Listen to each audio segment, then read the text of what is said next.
Nous avons assisté à un dîner-conférence de la Chambre de commerce de l'Est de Portneuf. Ce fut une conférence très instructive. Saviez-vous comment réussir à engager à l'étranger pour amener des gens ici qui ont besoin d'emploi?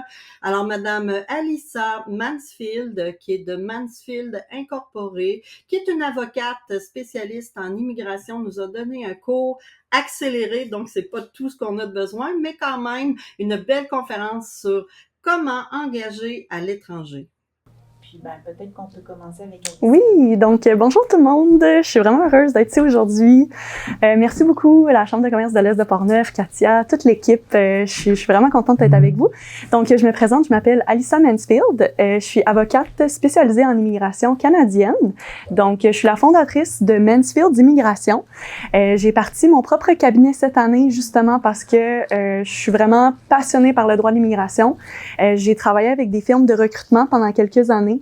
Donc, tantôt, en commençant ma présentation, je vais vous parler rapidement de mon parcours professionnel. Donc, je suis ici pour répondre à vos questions en immigration. N'hésitez pas. D'habitude. Donc, ce que je voulais faire avec vous, c'est juste une petite mise en contexte en ce qui concerne Portneuf et puis la région frontalière, c'est-à-dire Sainte-Catherine jusqu'à Shannon. On travaille sur les deux MRC. Moi, j'ai commencé en 2020, j'ai été le premier embauché en immigration. Donc, comme je disais tout à l'heure, on est l'organisme qui est financé par le MIFI pour accompagner gratuitement les travailleurs qui arrivent dans la région. On accompagnait à peu près une trentaine de personnes. J'ai commencé, j'étais tout seul. On a été 3 au bout de 4 mois et on est 10 aujourd'hui en immigration. On est passé de 30-60 personnes à 700, plus 400 travailleurs agricoles. Et ça, c'est juste les gens qui viennent nous rencontrer, mais ça ne veut pas dire que c'est les seuls qu'il y a dans la région. Sachant qu'on c'est ceux qui savent que vous existez. C'est ceux qui savent qu'on existe ou qui nous sont renvoyés par les entreprises ou les collègues de travail, et de plus en plus les nouveaux arrivants qui sont là depuis 2-3 ans, qui sont en passe de devenir québécois, qui nous renvoient les gens qui arrivent. Nous, on offre je vous ai amené un document succinct, mais on offre tous les services d'aide à l'installation. Donc on arrive toujours après les démarches d'immigration, donc après le travail de l'avocat en immigration. En fait, ce qui est important de retenir, c'est que avoir une job, c'est une chose, mais de toute façon, les problèmes, ils arrivent des fois avec la job, mais surtout avec l'intégration de la personne et de la famille. C'est-à-dire qu'après la lune de miel de quelques mois avec l'entreprise et puis le travail, c'est souvent toutes les démarches qui suivent qui peuvent être compliquées, c'est-à-dire les inscriptions à l'école, l'intégration correcte des enfants à l'école, qui impacte beaucoup le moral des parents. Voilà, tout un tas de petits détails qui font que c'est important de savoir que les employés doivent être accompagnés. Mais ça, je vous dirais, c'est le cas pour un nouvel arrivant, mais c'est le cas pour un Québécois. Quand il n'est pas satisfait dans une entreprise, de toute façon, il s'en va. Donc, j'allais vous dire, je vais être très direct, c'est naïf de croire qu'on tient en laisse un employé avec un permis de travail fermé. S'il n'est pas satisfait ou que la famille n'est pas satisfaite, il va essayer de partir. Donc l'entreprise a un rôle de ce côté-là.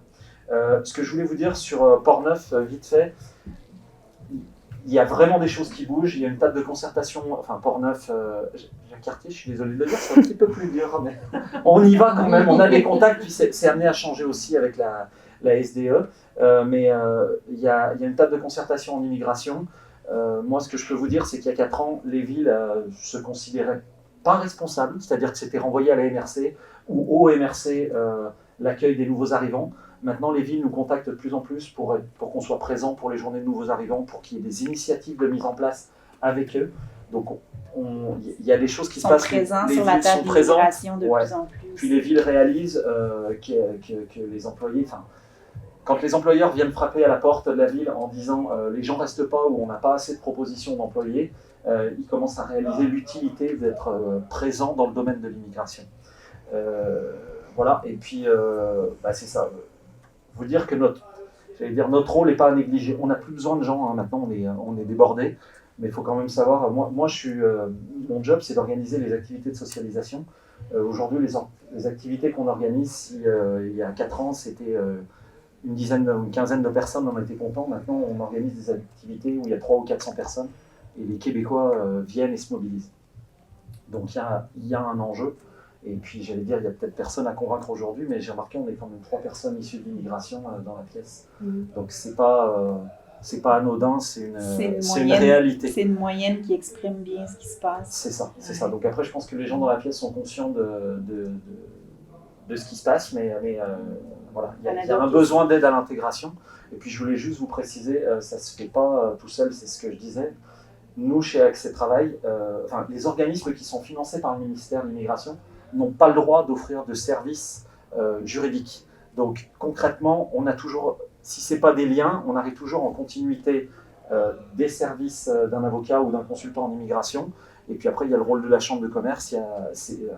On est obligé de travailler en partenariat sur l'accompagnement des personnes. Voilà. Puis la dernière chose que je voudrais dire, c'est qu'il y a des gens ici qui accompagnent leurs employés. Je vais le redire même si vous le savez déjà, mais l'accompagnement il n'est jamais seul, c'est-à-dire que ce qu'on voit rapidement c'est que les RH sont déjà débordés avec pas mal de jobs, donc je le répète, les services ils sont gratuits, donc ça va, je travaille déjà avec une partie des entreprises, mais ça me fait toujours rire quand les gens découvrent qu'en fait c'est gratuit, donc après si vous voulez faire le travail vous-même, faites-le, mais vous pouvez vous en décharger, voilà. Et je le répète, je l'ai redit hier à quelqu'un qui est dans la salle, mais nous on travaille en lien avec les entreprises, on est bien conscient du partenariat, mais notre job, c'est que les gens soient heureux et s'établissent durablement dans la région. Donc c'est pas qu'on est ni d'un côté ni de l'autre, on aide toujours les employés, mais le but c'est qu'ils restent et qu'ils soient heureux. Donc voilà, c'est important. Oui, donc rebonjour tout le monde.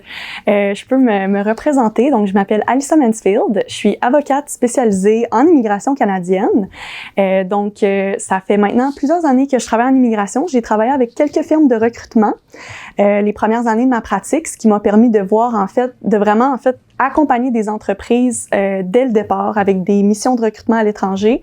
Ensuite, faire toutes les démarches administratives pour qu'ils puissent venir, pour que les travailleurs puissent venir au Canada, et ensuite parfois aider justement accompagner la famille, des fois des questions de résidence permanente. Donc j'ai vraiment découvert une passion complète en immigration. J'adore ce que je fais. J'adore faire les demandes, accompagner des personnes, et c'est pourquoi j'ai parti mon cabinet Mansfield Immigration cette année. Donc je voulais en fait vraiment pouvoir offrir des services qui sont humain, de pouvoir accompagner autant les entreprises que les particuliers. Donc, c'est mon objectif. Puis, aujourd'hui, on peut changer de diapo, pardon. C'est correct. Oui, j'ai un petit, j'appelle toujours ça le petit plan de match là, pour la journée.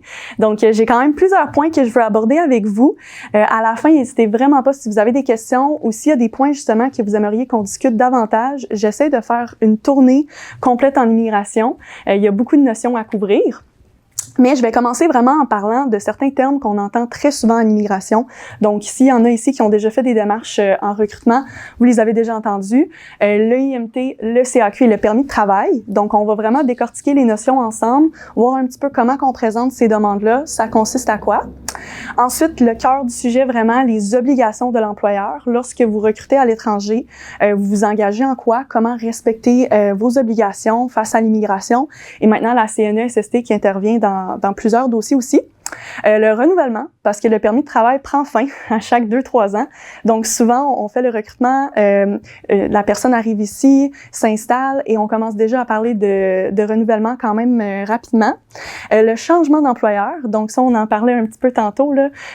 Une personne qui va être en permis de travail fermé, c'est possible de changer d'employeur. Donc, on va en discuter un petit peu. Une ligne du temps, juste pour vous présenter des délais, parce qu'on a toujours beaucoup d'éléments en immigration, donc comment qu'on peut bien se situer dans le temps, combien de temps que ça peut prendre vraiment un dossier en immigration, et des grandes lignes pour la résidence permanente. On va juste y toucher un petit peu, juste pour que vous puissiez avoir une petite idée. Et les services offerts par Mansfield Immigration, comment que j'accompagne les entreprises et tout. Puis je voulais juste préciser aussi, j'ai oublié de le dire dans mon introduction, mais je suis immigrante aussi, donc on est même plus dans la salle. J'ai déménagé au Québec pendant mon enfance. Je suis américaine, donc je suis arrivée ici, j'ai appris le français. Je suis juste tombée en amour avec la province, avec la ville. Donc c'est un petit peu ça. Donc on est même plus, donc on peut changer. OK, d'abord. Donc, vraiment la fameuse demande de IMT. Vous avez probablement déjà entendu ces termes-là, vous avez peut-être même déjà présenté des demandes. Donc, le IMT, c'est l'étude d'impact sur le marché du travail canadien. C'est ça que ça veut dire. C'est une demande qu'on présente au gouvernement fédéral. Donc, peu importe la province, si par exemple il y a une entreprise en Ontario, Nouveau-Brunswick, Québec, toutes les provinces sont obligées de passer vraiment via cette demande-là. J'ai mis une petite définition juste pour qu'on comprenne c'est quoi le but de la demande. Donc, le IMT, c'est un document qu'un employeur canadien peut devoir présenter. Donc, il existe des exceptions. Moi, je vais vraiment vous présenter, en fait, la voie classique, si je peux dire, pour accéder à un permis de travail. Mais je voulais que vous sachiez qu'il existe, par exemple, certains programmes avec la France qui permettent de contourner le IMT, parfois selon la profession. Si jamais la personne est un petit peu avancée dans ses démarches de résidence permanente, donc si elle a un CSQ, on va en discuter tantôt, on peut éviter de faire le IMT. Mais très souvent, ça va être vraiment la demande qu'on va faire. Donc, une IMT, qu'est-ce que c'est? C'est de prouver qu'il faut embaucher un travailleur étranger pour faire le travail. Ça indique que aucun travailleur canadien ou résident permanent n'était disponible pour le faire. Donc, il va y avoir plusieurs questions dans la demande de IMT. Il faut prouver que l'entreprise est en pénurie de main-d'œuvre, même si on le sait qu'en pratique, toutes les entreprises, je pense, sont un petit peu en pénurie de main-d'œuvre, mais il faut quand même le prouver. Il faut parler de combien de temps. Donc, il va y avoir des questions, par exemple, justifier la durée d'emploi. Est-ce que le fait d'embaucher, ça va vraiment combler un besoin? Pourquoi ce poste est nécessaire pour votre entreprise? Donc, vous allez vraiment justifier à travers la demande et fournir des informations un petit peu sur l'entreprise. Donc ça, c'est le IMT. Je voulais juste vous dire rapidement que depuis 2023, on présente cette demande-là en ligne. Donc, votre entreprise aura à créer un compte guichet emploi. Donc, c'est les seules démarches à faire. C'est quand même simple. On crée le guichet emploi et soit que vous-même ou l'avocat ou consultant dans le dossier peut présenter la demande pour vous. Donc, tout se fait en ligne. Avant, ça fonctionnait plus par courriel. Là, on est rendu en ligne. Et l'élément essentiel, en fait, la première chose à faire dans votre dossier en immigration, c'est de déterminer le code CNP. Donc, le code CNP, c'est quoi? C'est chaque profession va être associée à un code maintenant de 5 chiffres qui va vraiment englober les tâches, les compétences que ça prend. Donc, pour vous donner des exemples, il va y avoir un code CNP pour le cuisinier, pour le soudeur, le manutentionnaire. Donc, tout a vraiment son propre code CNP et c'est vraiment fondamental dans la demande. Vous allez voir plusieurs choses en découlent.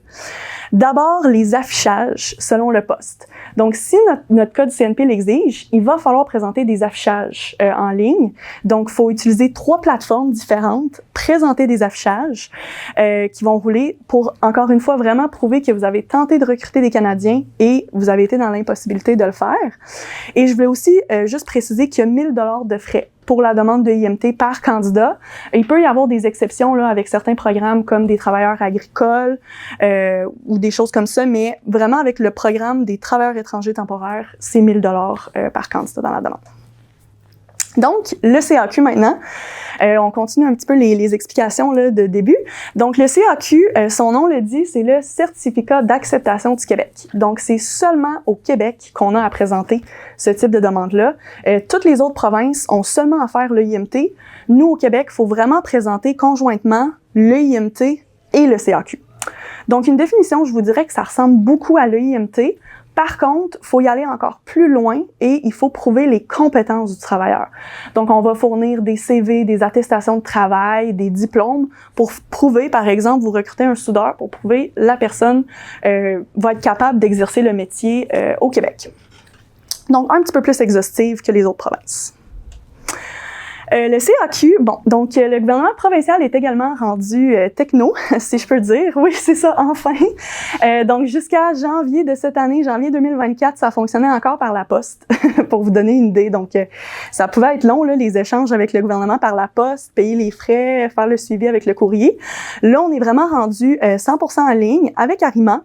Ça fonctionne un petit peu comme guichet emploi. On a eu de la difficulté un petit peu au début. Il y a eu des petits problèmes techniques d'ajustement là, le premier mois. Mais maintenant, ce que je constate en pratique, c'est qu'il y a des meilleurs délais de traitement. Donc, le IMT-CAQ, pour vous donner une idée, ça peut prendre 2 à 3 mois environ les recevoir. J'ai eu certains dossiers en bas de 2 mois. Donc, peut-être qu'on s'en vient plus vers du 1 mois et demi, 2 mois. C'est à voir. Également, gouvernement provincial, c'est important de savoir que chaque poste, il va avoir un salaire minimum à offrir. Donc, au Québec, il existe vraiment un tableau en ligne qui est mis à jour à chaque 1 an, 2 ans. Et pour chaque code CNP, donc on détermine le code CNP, chaque code CNP, il va avoir un salaire minimum à offrir. Si on l'offre pas, la demande pourrait être refusée. Donc ça, je m'assure toujours que l'employeur soit au courant dès le début dans le dossier, puis qu'on s'assure là, qu'on n'aura pas de refus ou des questions de précision. Si vous êtes syndiqué, on peut outrepasser là, ce salaire-là. La convention collective, c'est correct, on peut respecter la convention. Là, on se dit, OK, au Québec, on a des formulaires, des démarches supplémentaires à faire, c'est ça, mais il y a quand même un point positif. Au Québec, on a la liste de traitements simplifiés qu'on appelle. Donc ça, c'est vraiment une liste qui existe en ligne. Vous pouvez écrire « Traitement simplifié Québec ». Vous allez avoir toutes les professions que le code CNP est en traitement simplifié. Et ça, ce que c'est le gouvernement du Québec qui dit ces professions-là sont tellement en pénurie de main-d'œuvre qu'on veut faciliter les démarches en immigration pour vous. Donc, il va y avoir 2 points fondamentaux. En traitement simplifié, on peut demander un permis de travail de 3 ans. Parce que c'est pas le cas pour toutes les professions. Certaines professions, on peut seulement demander 2 ans. Si c'est en traitement simplifié, on peut demander 3 ans.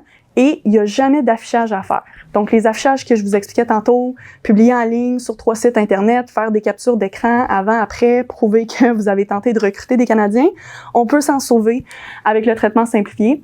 Puis, la majorité des professions, là, comme, mettons, cuisinier, soudeur, machiniste, comme je disais un petit peu depuis tout à l'heure, là, c'est des professions qui sont en traitement simplifié.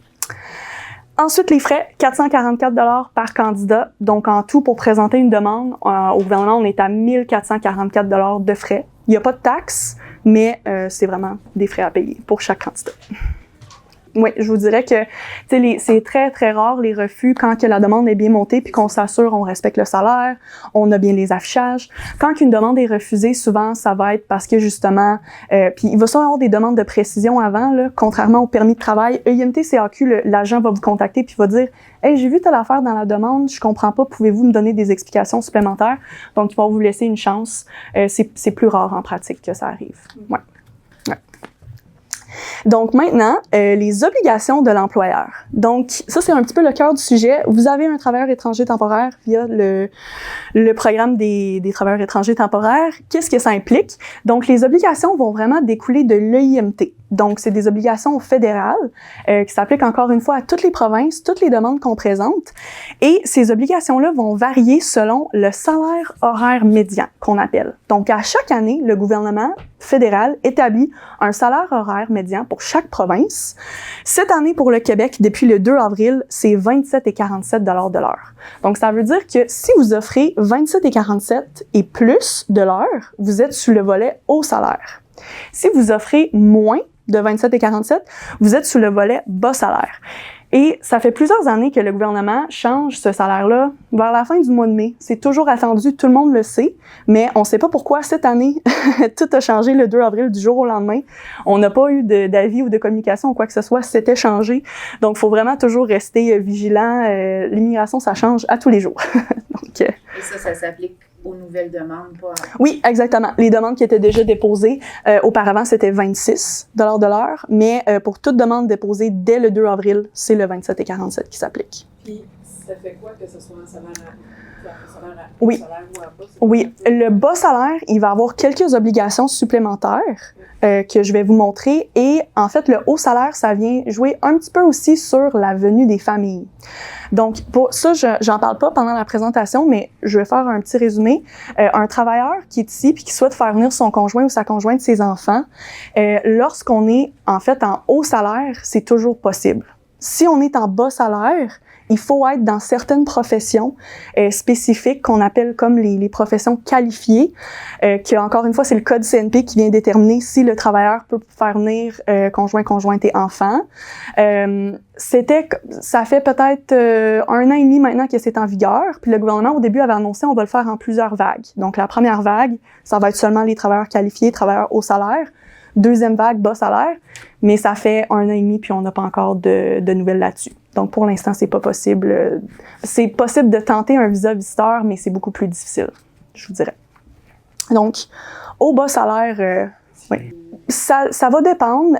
Si c'est un candidat qui a pas besoin de visa, donc ça, je vais vous le présenter un petit peu plus tard. Certains pays nécessitent visa, d'autres non.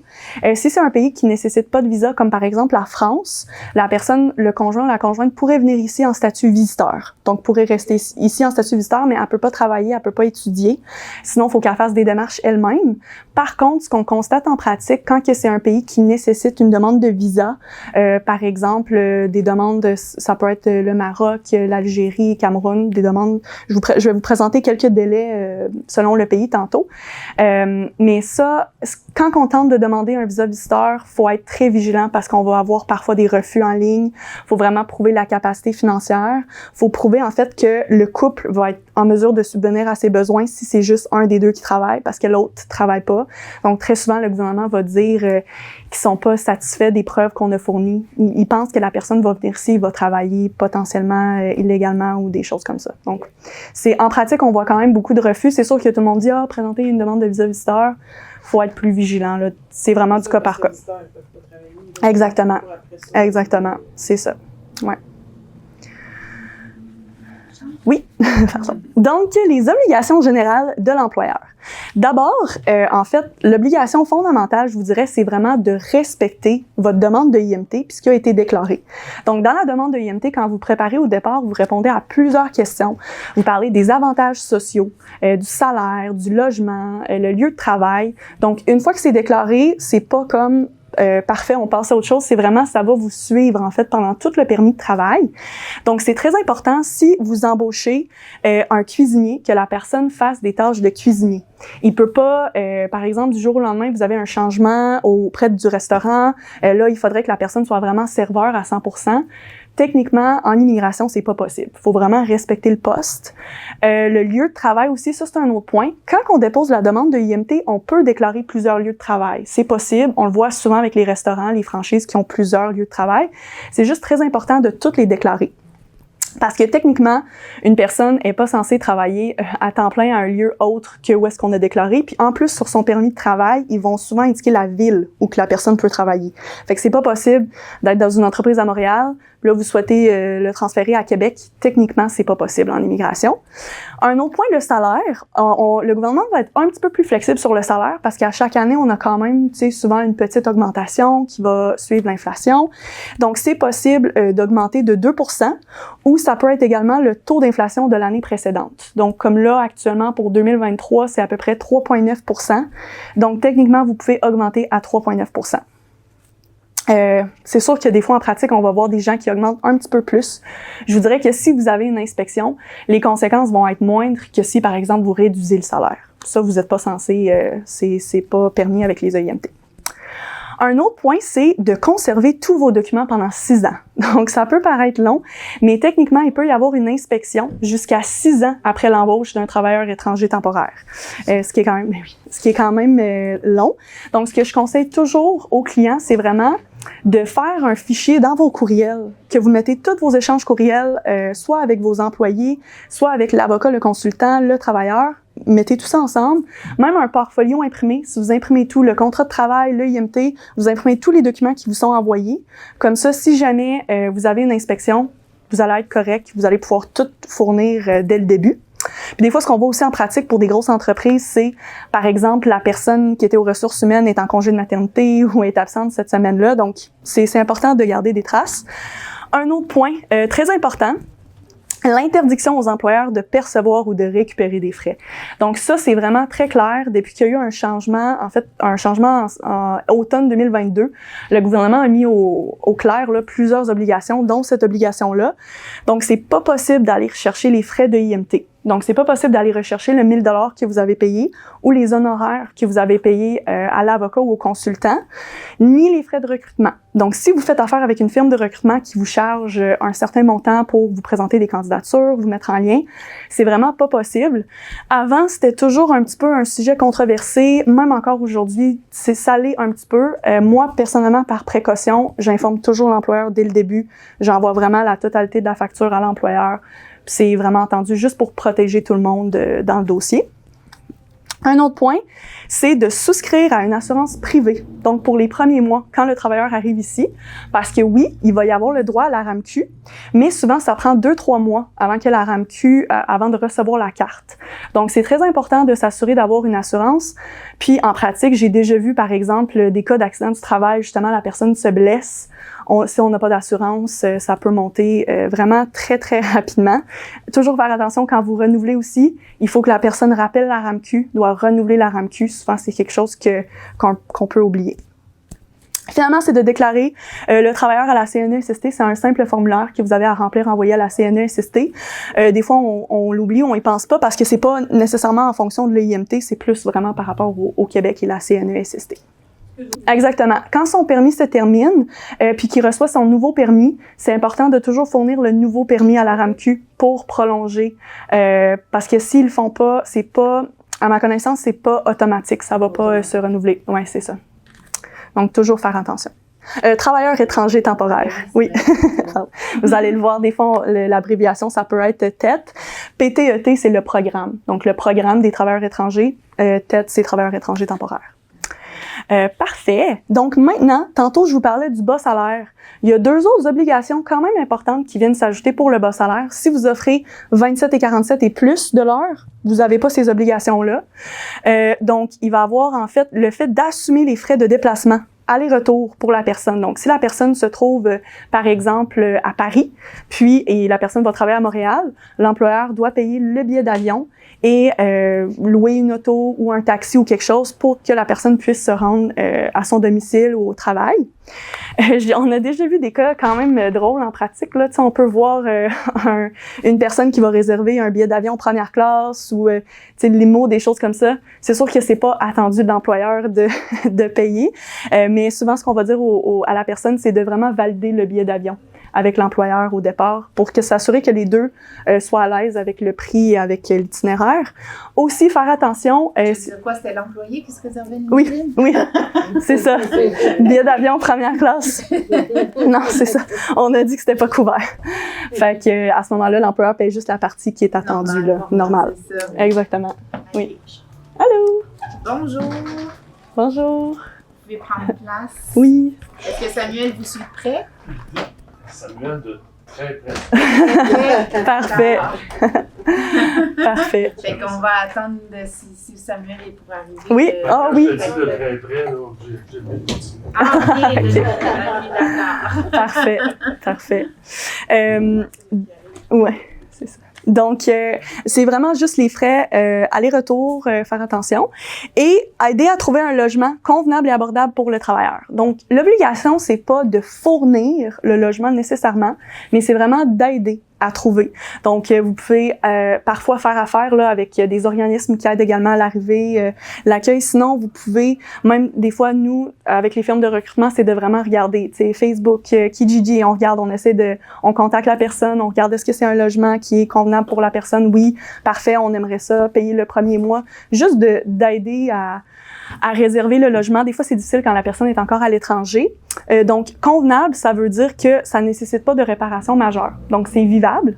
Et abordable, techniquement, terme de l'immigration, c'est que ça coûte moins que 30% du revenu avant impôt du travailleur étranger temporaire.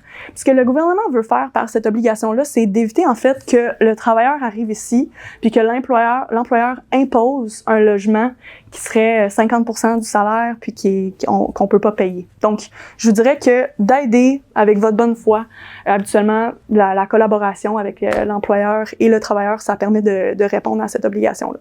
Est-ce qu'il y a beaucoup d'employeurs qui deviennent comme propriétaires qui sont propriétaires pour éviter ça? Ça peut arriver, oui. Mettons, s'ils sont propriétaires de l'immeuble, ils peuvent même, ce qu'ils peuvent faire, c'est juste louer 2 semaines ou 1 mois pour que la personne puisse venir ici s'installer, ensuite faire les visites et vraiment se réserver un logement elle-même. Ouais. Okay. Ça peut arriver. Donc ça, c'était les obligations supplémentaires de bas salaire. Est-ce qu'il y a des nouvelles questions? Des expériences personnelles? Un employeur, peux-tu élargir? C'est une bonne question. Oui. des roulottes, là. Oui, il y a vraiment des règles spécifiques qui s'appliquent. J'ai pas encore eu de dossier où que j'avais vraiment à appliquer ces règles-là, mais je sais que si vous fournissez le logement, vous avez seulement le droit de prendre un certain montant d'argent sur, mettons, la paye ou quelque chose. Okay. C'est plus réglementé. Par contre, pour des travailleurs agricoles, ça va être, je pense que c'est obligatoire même. Il va y avoir une inspection de logement, puis il faut le fournir, mais c'est très strict sur ce qu'on peut faire payer pour le logement. C'est pas la même chose que le 30 %. Ouais. Est-ce qu'on va recevoir une copie de la présentation par courriel? Oui, ben oui, je peux vous le transmettre, oui. Puis je pense qu'on va l'avoir filmé aussi. Ouais. Ouais. Parfait. Bon, donc là, on a beaucoup parlé. On a parlé de... Oui. Il y avait des dollars avant, non? Ah oui, pardon. Désolée, oui. Je voulais aller trop vite. Les inspections. Non, c'est un point important, les inspections. C'est très bien. Donc, les inspections, ça va être en lien avec l'EIMT. Donc, vraiment, les obligations, comme je disais un petit peu tout à l'heure, ça découle de l'EIMT. C'est le gouvernement fédéral. Donc, une inspection en lien avec l'EIMT, il y a 2 types d'inspections majeures, je vous dirais. Il peut y avoir la sélection aléatoire qu'on voyait beaucoup après la COVID. Donc, après la COVID, là, on dirait qu'il y a eu une vague de beaucoup d'inspections aléatoires. Souvent, on ressent comme un sentiment de panique. Est-ce que j'ai fait quelque chose de pas correct? Qu'est-ce qui se passe? Mais ça arrive quand même fréquemment en pratique. Donc, je vous dirais, c'est de répondre à l'inspecteur, d'être de bonne foi, fournir tous les documents qui sont demandés. Habituellement, ça se passe très bien. Et sinon, il peut y avoir également la plainte d'un travailleur étranger temporaire. Donc, si un travailleur porte plainte à Service Canada, c'est très fréquent qu'il va avoir une inspection par la suite. Donc, l'inspecteur arrive pour vraiment inspecter souvent le point là, qui fait partie de la plainte et voir est-ce que c'est véridique, il va vérifier un petit peu les autres travailleurs étrangers temporaires sur place, etc. Mais souvent, les inspecteurs, tant que l'employeur collabore, par mes expériences, ça se passe très bien, les inspections. Les inspections, comme je disais tantôt, ça peut avoir lieu jusqu'à 6 ans après la date de début d'embauche, donc de toujours conserver les documents. Il va y avoir l'évaluation de plusieurs conditions. Donc, tout ce que j'ai expliqué tantôt par rapport à l'EIMT, ça peut être évalué. C'est vraiment à l'inspecteur de décider qu'est-ce qu'il veut évaluer. Souvent, il va commencer en vous envoyant un document de quelques pages à remplir. Il va inspecter est-ce que c'est le bon lieu de travail, est-ce que le salaire est respecté. Si vous recrutez un soudeur, est-ce qu'il est vraiment soudeur ou il effectue des tâches autres? Donc, c'est le genre de choses qu'on peut inspecter. Les conséquences, si jamais c'est jugé, l'entreprise est jugée non conforme, puis je vous dirais aussi s'il y a un manque de collaboration ou que la personne est de mauvaise foi, il va y avoir une interdiction de faire des demandes de IMT pendant tant d'années. Donc, il peut vous dire, par exemple, les 5 prochaines années, vous pouvez pas recruter. Vous allez apparaître sur une page publique en ligne qui est vraiment affichée, là, si vous écrivez, oui, si vous écrivez, là, employeur non-respect, il va avoir la liste de partout au Canada avec la province. Et, évidemment, c'est sûr qu'il peut y avoir des amendes, des pénalités. Un autre point que je vous dirais qui est pas mentionné, c'est que quand il y a un dossier, souvent, ce qu'on voit, c'est que c'est quelque chose qui va être quand même médiatisé. Donc, souvent, il va y avoir le nom de l'entreprise, non-respect, ça peut être un petit peu, faut juste faire attention puis toujours collaborer avec l'inspecteur. Des questions? Donc, maintenant, le permis de travail. Fait que là, on a parlé de IMT, de CAQ, on a tout fait plein de démarches, mais la personne n'est pas encore ici. Donc là, comment qu'on obtient le permis de travail? Donc, un petit peu comme on en parlait tantôt, il y a 2 options pour obtenir le permis de travail, le poste frontalier ou la demande en ligne. Donc, la première étape, c'est vraiment, on dépose le IMT, le CAQ, on reçoit les lettres de décision. Maintenant, qu'est-ce qu'on fait? Soit que la personne pourra venir directement au Canada, passer les douanes canadiennes et fournir son IMT CAQ, le douanier fait son permis de travail. Il n'y a pas de délai de traitement supplémentaire, assez simple si la personne a tous ses documents. Deuxième façon de faire, c'est vraiment le dépôt en ligne. Donc ça veut dire que la personne est encore dans son pays de résidence. On doit fournir le IMT, le CAQ dans une autre plateforme en ligne et on demande un permis de travail au gouvernement du Canada, donc à IRCC qu'on appelle, c'est l'abréviation. Et c'est là que, je vous dirais, dépendant du profil, il peut y avoir plus de risque de refus. Donc, juste toujours à faire attention. Donc là, on peut se demander pourquoi qu'on ferait des demandes en ligne. Le poste frontalier, c'est tellement plus vite. Mais en fait, ça va vraiment dépendre du pays d'origine de la personne, donc de sa nationalité, le passeport qu'elle a. Il existe vraiment 2 listes en ligne. Je suis désolée, c'est un petit peu petit, mais je vais vous l'envoyer là par courriel par après. J'ai mis le petit lien ici que vous pouvez aller consulter. Il va y avoir les voyageurs qui ont besoin d'un visa. Donc ça, c'est la liste de pays, en fait, que le Canada a décidé qui ont besoin d'une demande de visa. Donc, tous ces pays doivent déposer la demande en ligne, doivent être acceptés au préalable, obtenir un visa, et ensuite, ils peuvent venir au Canada. Si la personne est d'origine et de nationalité d'un pays que c'est dispensé de l'obligation de visa, elle n'a pas besoin de présenter de demande en ligne, elle peut tout de suite venir au Canada. Elle fait une petite demande d'AVE, qu'on appelle, en ligne. Ça coûte 7 $, ça prend quelques minutes à faire. Et elle peut venir au Canada sans problème, obtenir son permis à la frontière. Donc, puis là, je vous ai donné des délais de traitement approximatifs. Ces délais de traitement-là varient vraiment selon chaque pays. Donc, chaque pays va avoir un délai de traitement différent. Et ça change à chaque semaine. Donc, on peut avoir une semaine où c'est 10 semaines. Et là, la semaine d'après, ça saute à 16 semaines. Donc, dépendant du volume de dossier. Tout le monde a vu que c'était rapide, ils sont allés là. Oui, c'est ça, exactement. Fait que le délai de traitement, je vous ai donné 2 exemples que je suis allée voir cette semaine en préparant ma présentation. Si vous avez, par exemple, quelqu'un qui est au Maroc actuellement, c'est 10 semaines. Donc, il va avoir le IMT-CAQ, on dépose en ligne, on doit attendre 10 semaines et par la suite, la personne peut venir au Canada. Si la personne est en Colombie, par exemple, ça va être 13 semaines. Donc, c'est des délais approximatifs pour vous donner une petite idée. C'est pour la demande en ligne. La demande en ligne. Pour le poste. Exactement. C'est ça. Ensuite, on peut prendre le billet d'avion et la personne vient ici. L'idéal, c'est qu'ils viennent du poste frontalier. Ouais, c'est ça. Dans le pays. Ouais, c'est ça. Parce que Exactement. le poste frontalier, c'est Que la personne vient au Canada à 85 $. Les données biométriques sont valides pendant 10 ans par après. Donc, si jamais la personne renouvelle son permis, c'est 155 à chaque fois, mais on n'est pas obligé de repayer le 85 à chaque fois. J'ai une question pour Oui. toi. Nous, on a beaucoup de Salvadoriens. Là, Oui. Et Salvadoriens. Oui. Ils ont établi un ministère du Travail là-bas qui fait ça, justement. Ils font OK. toutes les données biométriques, OK. Ils font les recherches des travailleurs aussi selon l'emploi qui est demandé au Québec. Mhm. Ils font toutes ces démarches-là, mais est-ce que c'est valide quand ils arrivent au Québec ou s'ils sont obligés de refaire ça? S'ils les font avec IRCC, donc les données biométriques et l'examen médical, ils doivent le faire avec un organisme qui est reconnu par IRCC ou un endroit. Là, il y a vraiment des listes, en fait, qui existent en ligne. C'est quelque chose que je pourrais même vous envoyer après la conférence. De toute façon, on va s'en parler, Oui, sûr. c'est ça. Donc, je vais pouvoir vous envoyer ça. Il y a vraiment des places qui font les données biométriques et les examens médicaux qui sont reconnus par le gouvernement au Canada. Ok, Donc, ça serait parfait. pas... Puis, ils peuvent les faire avant. Là, les données seraient valides pendant 10 ans. L'examen médical, habituellement, c'est valide 1 an. Donc, ils peuvent le faire avant de commencer les démarches. Puis, ils déposent l'examen médical avec la demande en ligne. Donc, le renouvellement. Ensuite, on va vraiment parler du changement de statut au Canada, le changement d'employeur. Donc, le renouvellement, ça va être vraiment à chaque 2-3 ans. En fait, donc c'est ça, la personne arrive ici et là, déjà, tu sais, après 1 an de travail, c'est quasiment le temps de commencer les démarches de renouvellement. Malheureusement, il n'y a pas de raccourci ou de façon rapide ou quelque chose à faire vu que la personne est déjà à l'emploi. Il faut tout refaire. Donc, il faut refaire la demande de IMT, le CAQ, le permis de travail. Parfois, il va y avoir des façons, comme j'ai mentionné au début, où on peut contourner le IMT. Si, par exemple, la personne a commencé ses démarches de résidence permanente, des choses comme ça, on peut regarder si c'est possible de demander une exemption de IMT.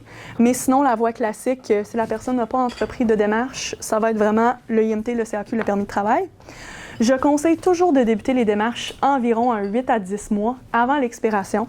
Juste le fait d'avoir une conversation entre l'employeur et le travailleur, ça vient rassurer tout le monde. Souvent, quand la date d'échéance arrive bientôt, c'est quand même le statut de la personne au Canada. Peut-être que la personne a de la famille ici, des enfants à l'école, un bail à renouveler. Donc là, on se pose plein de questions. Puis quand on est incertain pour le renouvellement, ça vient vraiment créer un sentiment de stress. Donc, d'avoir des conversations un petit peu tout au long, en fait, du permis de travail, toujours parler du renouvellement ouvertement, mais vraiment de commencer les démarches environ 8 à 10 mois avant, parce qu'il va falloir récolter des documents, tout mettre à jour, tranquillement préparer la demande de IMT, le CAQ. Ça arrive des fois que des personnes vont me contacter quand il reste 2 semaines sur le permis, mais c'est sûr que là, c'est la panique. Tout le monde court partout, on essaie de déposer le plus rapidement possible. Donc vraiment, pour éviter tout ça, je conseille de commencer plus tôt. La solution que j'ai indiquée, c'est la demande de résidence permanente. Donc si la personne veut s'établir à long terme ici, c'est la seule façon, en fait, d'éviter de renouveler là, son permis de travail à l'infini. Donc, c'est un petit peu sur le renouvellement. Mais pour faire cette demande de résidence permanente, oui. J'imagine qu'il y a des choses à... Exactement. Beaucoup de démarches. Oui. Puis maintenant, on est venu resserrer là, un petit peu les règles avec la langue. Oui. Donc, c'est même pas possible, en fait, des fois. Là, ouais. Dépendant du client.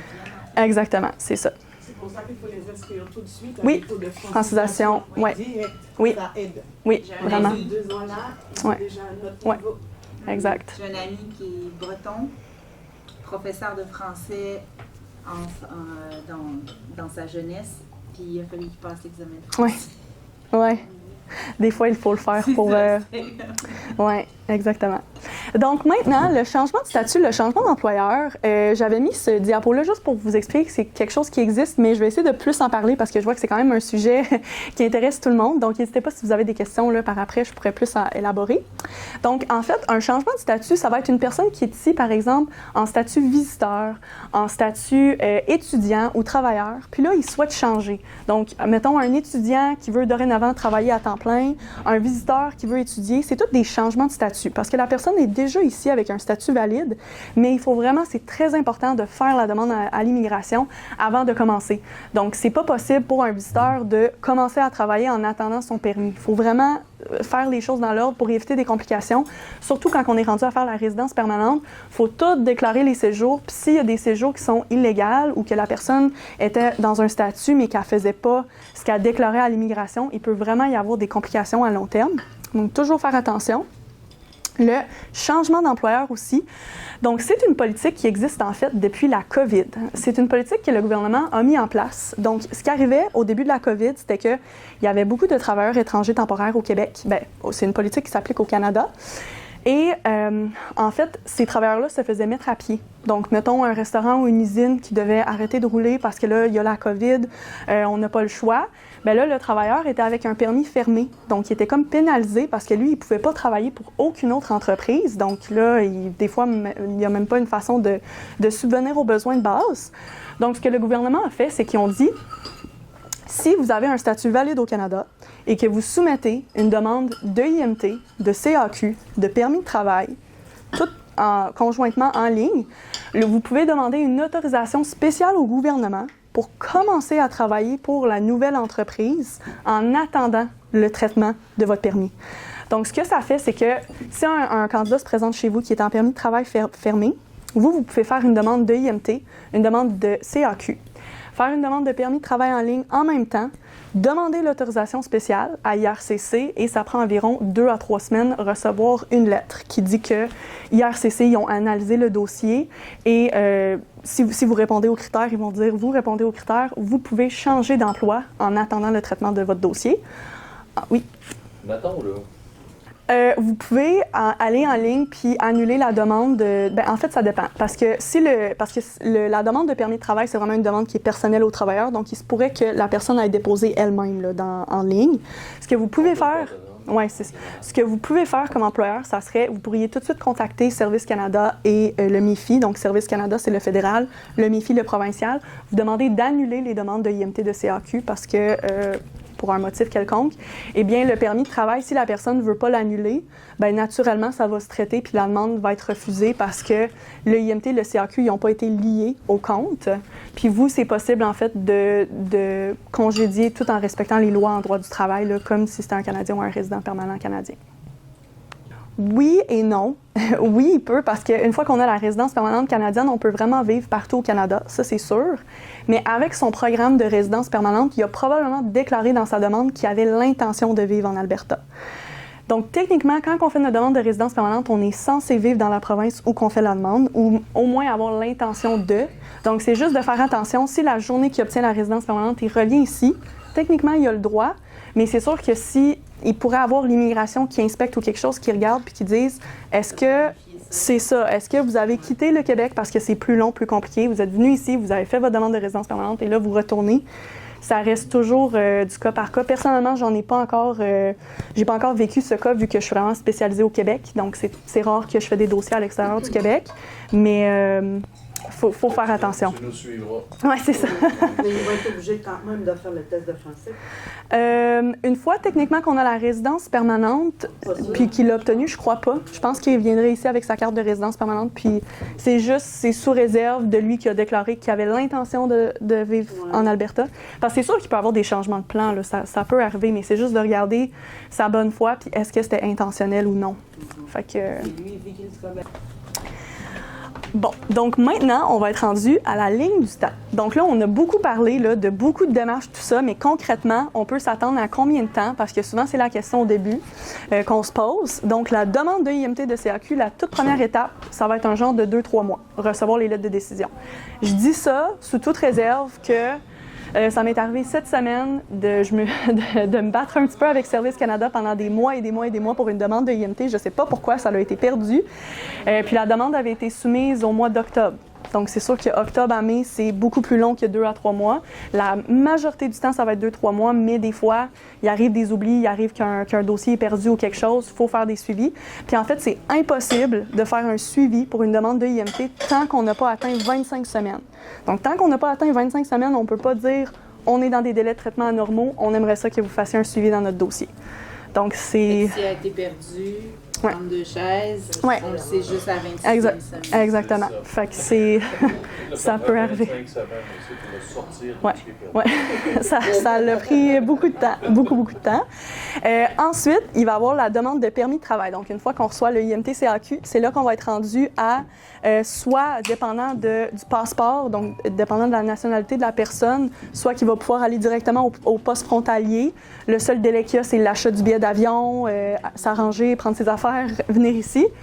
Sinon, si on doit déposer en ligne, un peu comme je disais tantôt, 8 à 25 semaines, c'est très variable selon le pays, selon le temps de l'année. Après ce traitement-là du permis en ligne, là, on peut faire la demande. Là, la personne peut venir ici, en fait. Le permis de travail, habituellement, va toujours être valide pour 2 ou 3 ans, à moins qu'il y ait un problème à l'aéroport, que la personne se trompe, mais pas la bonne date. C'est plus court. La personne a un passeport qui expire. Ça va être plus court également. Donc, à faire attention. Et finalement, il va y avoir la demande de renouvellement qui va déjà arriver très rapidement, surtout quand on a un permis seulement de 2 ans. Déjà, commencer à penser à ça. Fait que quand on fait la demande au IMT, on a déjà ciblé la personne qu'on va engager? Oui et non. C'est possible maintenant de faire des demandes sans nom. Donc, c'est possible de faire une demande de IMT sans nom.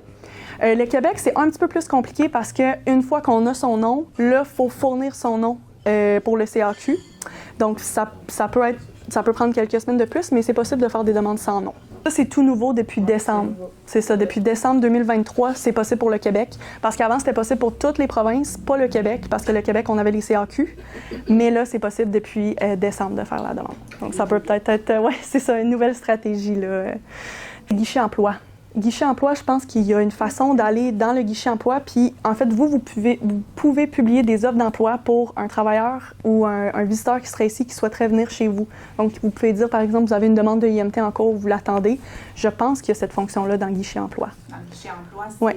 C'est la demande au fédéral, c'est le IMT. À un moment donné, il fallait faire une demande.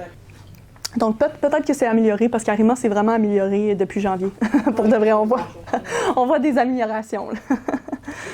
Donc, parfait, c'était un petit peu ça pour juste vous donner une idée pour le temps. Donc, un exemple concret, là, on en a beaucoup parlé, mais je peux peut-être faire l'exemple rapidement. Une entreprise qui souhaite embaucher un soudeur français qui se trouve au Canada en statut visiteur, qu'est-ce qu'on fait? Si l'entreprise me contacte puis me dit « Hey, on a quelqu'un super intéressant, on aimerait ça l'embaucher », c'est quoi la première chose que je fais? Je regarde c'est quoi le poste. Je demande c'est quoi les tâches, c'est quoi le titre. On va déterminer le code CNP ensemble. Du moment qu'on a le code CNP, fait qu'un exemple concret, 72-106 pour le soudeur, on va regarder, est-ce que c'est en traitement simplifié? Oui, donc tant mieux, ça va aller plus vite. On n'a pas à faire d'affichage. On peut demander un permis de travail de 3 ans. Je vais vérifier avec l'employeur, est-ce qu'on respecte le salaire minimum qui est de 22,50 actuellement pour éviter d'avoir des questions de précision ou des refus. Donc, c'est tout le genre de choses que je fais. Moi, souvent, je vais proposer juste comme une petite rencontre. Si c'est vraiment pour un dossier concret, ça peut être par téléphone, une petite rencontre virtuelle. Vous me racontez la situation rapidement. Moi, je regarde, est-ce que c'est faisable en immigration, en fait, pour éviter là, de commencer le dossier alors que c'est pas possible. À part la France, est-ce qu'il y a d'autres pays qui sont comme ça, que la personne peut avoir un statut visiteur? Oui, en fait, tous les pays. Oui, tous les pays, c'est juste qu'il y en a qui vont être, quand ils sont en statut visiteur ici, c'est parce qu'ils ont demandé le visa avant. Puis c'est là qu'on voit beaucoup de refus en pratique, là. Mais par exemple, ça pourrait être, je peux donner un exemple concret, un Marocain qui fait une demande de visa visiteur, c'est accepté, il vient au Canada, il est ici en visiteur pendant 1 mois, il trouve un employeur qui souhaite l'embaucher, on peut faire les démarches. Donc, ça fonctionne vraiment pour toutes les nationalités. C'est juste de s'assurer, le statut visiteur, on peut seulement être au Canada, à moins d'avoir une exception ou quelque chose, on peut seulement être au Canada pendant 6 mois. Donc, si la personne vient chez vous, puis ça fait 8 mois qu'elle est au Canada, bien là, elle a un 2 mois d'illégal. Fait que là, quand on va arriver pour faire la demande de CAQ, surtout, que maintenant, il faut déclarer le temps que la personne a passé au Canada, bien là, c'est là que le gouvernement provincial va dire, bien, vous avez été illégal pendant 2 mois, puis il peut y avoir des complications. C'est ça. C'est vraiment, on le voit très souvent en pratique. Oui. Fait que c'est en fait ce qu'on ferait, c'est s'assurer. Moi, ce que je fais, c'est que je m'assure qu'on est bien dans les 6 mois, que la personne a respecté son statut pour pas qu'on ait de complications éventuellement. On peut lancer la demande de IMT, de CAQ. Si la personne est avec un permis de travail, c'est là qu'on peut faire la petite politique puis l'avoir en 2-3 semaines. Si elle n'est pas ici en permis de travail puis elle est ici en visiteur, il faut vraiment attendre les 2-3 mois et là, la personne peut commencer à travailler. Tout à fait. Oui, tout à fait. C'est ça. Le tableau est vraiment divisé en 3.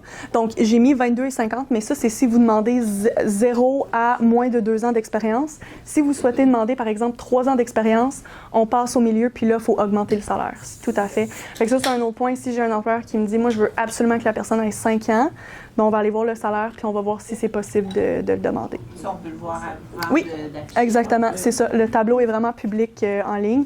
Si vous tapez salaire MIFI 2024, parce que ça l'a changé cette année, le nouveau tableau va apparaître. Le tableau, il s'appelle 2023, là, ça peut porter à confusion, mais c'est le tableau qui est en vigueur actuellement.